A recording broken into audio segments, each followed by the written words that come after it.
أهلا وسهلا. نتكلم بقى في الحاجات اللي بتضايق ال- السوشيال ميديا برضو. السوشيال ميديا دلوقتي كلها هايجة على موضوع محمود الخطيب وموضوع مدحت شلبي، واللي مدحت شلبي قاله وازاي يقول كده وبتاع، والناس طالعه عماله تتكلم وتقول وكده.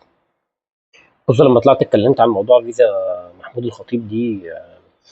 كل اللي انا قلته في الموضوع يا جماعه، اللي عنده دليل يطلع يقوله، اللي ما عندوش دليل يا ريت يسكت، لانها مش حفله، مش دفاعا عن الخطيب خالص. بس انا عايز اسال كابتن طارق يحيى سؤال. انت وخالد الغندور، هو انتوا طالعين مالكم عمالين تتكلموا قوي وتدافعوا وبتاع والكلام ده كله، وعمالين تغلطوا في مدحت شلبي قوي ليه كده يعني؟ هو ده بلس بقى، غير ان انت مثلا ايه، اصل هو مش محتاج تاشيره، اصل هو مش هو انتوا لازم تدخلوا الراجل ده في اي جمله مفيده بالنسبه لكم يا جماعه؟ انا مش فاهم. بص، انا مش هعلق على كابتن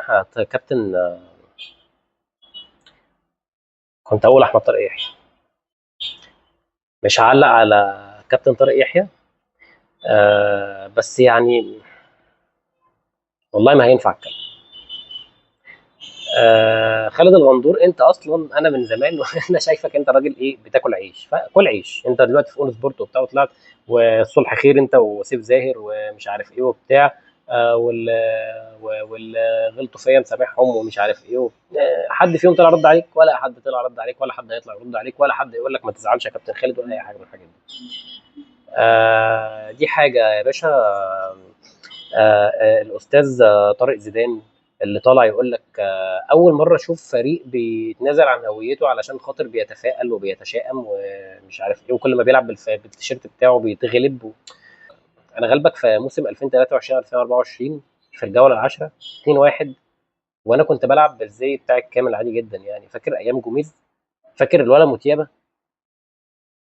نزلت ساعتها انا، كنت هزعلك جامد يعني، وكنت عادي يعني بالتيشيرت الابيض عادي، مفيش اي حاجه. مش لازم اكون بالمنظر اللي هو بتاع التيشيرت الابيض والشورت الازرق، مش لازم على فكره. امال انا عندي ليه تيشيرتات بديله، وعندي ليه طقم بديل؟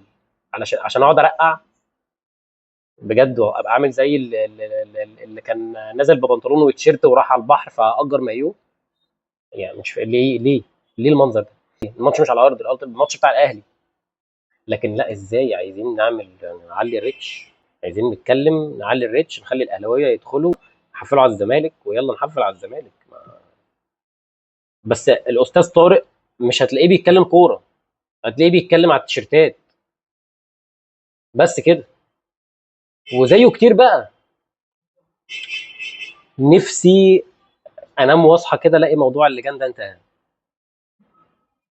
الاقي الناس ارائها اختلفت في حته ان احنا يلا يا جماعه لما نيجي نتكلم على الكوره، يلا يا جماعه نتكلم على الكوره. مش عارف، الواحد حظه وحش في كل حاجه.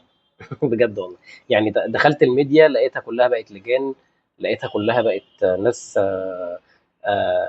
مش عايزه تتكلم في كوره. هتيجي تتكلم في كوره وبتاع، يقول لك يا عم انت هتقعد تتفلحس علينا يا عم، وتقعد بقى تقول لي اصل مش عارف ايه والوينج والايه والمي. لنا الله، لنا الله.